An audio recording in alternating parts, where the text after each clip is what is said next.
किसी जमाने में दुनिया पर राज करने वाले अंग्रेज इन दिनों खुद के देश में ही फैली हिंसा को रोकने में नाकाम साबित हुए। राजधानी लंदन समेत देश के कई शहरों में इन दिनों ऐसा तनाव है कि आम लोग सड़कों पर उतर आए हैं, कानून व्यवस्था को खुलेआम चुनौती दे रहे हैं। इससे निपटने में ब्रिटिश सरकार के पसीने छूट गए। रिपोर्ट्स के मुताबिक लंदन के कई हिस्सों में भारी संख्या में आम लोग सड़कों पर आ गए हैं। सिर्फ लंदन ही नहीं, मैनचेस्टर समेत 20 से ज्यादा शहरों में लगातार विरोध प्रदर्शन हो रहे हैं। हजारों लोग अवैध शरणार्थियों और घुसपैठियों के खिलाफ प्रदर्शन कर रहे हैं। कुछ जगहों पर प्रदर्शनकारियों और पुलिस के बीच झड़प भी हुई है। लंदन में हालात ऐसे हैं कि 1300 अतिरिक्त जवानों की तैनाती कर दी गई है। दंगों को लेकर 400 लोगों की गिरफ्तारी हुई है। दरअसल पिछले एक हफ्ते से ब्रिटेन के कई शहरों में हिंसा भड़की हुई है। प्रदर्शनकारियों के निशाने पर मुख्य रूप से अवैध मुस्लिम अप्रवासी, घुसपैठिए और कट्टरपंथी हैं।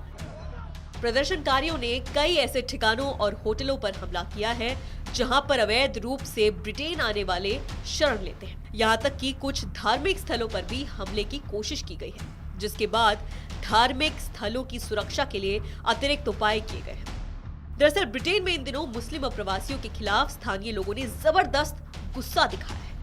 इन लोगों का गुस्सा और बढ़ा जब मासूम बच्चियों की निर्मम हत्या की गई। हुआ ये कि साउथपोर्ट शहर में 29 जुलाई को एक डांस पार्टी में 3 छोटी बच्चियों की चाकू मारकर हत्या कर दी गई। इन हमलों में 8 अन्य बच्चे भी घायल हुए, जबकि 2 लोग बुरी तरह जख्मी हुए। इस वारदात के बाद ये अफवाह फैलाई गई कि बच्चों पर हमला करने वाला एक शरणार्थी था। दावा किया गया कि हमलावर अवैध रूप से ब्रिटेन में घुसा था और शरण मांगता था। इसके बाद ही अवैध अप्रवासियों और धार्मिक शरणार्थियों के खिलाफ हिंसक प्रदर्शन शुरू हो गए। इन प्रदर्शन की आग कई शहरों में फैल गई, जिसकी वजह से ब्रिटेन की कानून व्यवस्था की पोल दुनिया के सामने खुल गई। यहाँ तक कि भारत ने भी ब्रिटेन की यात्रा करने वाले अपने नागरिकों के लिए एडवाइजरी जारी कर दी।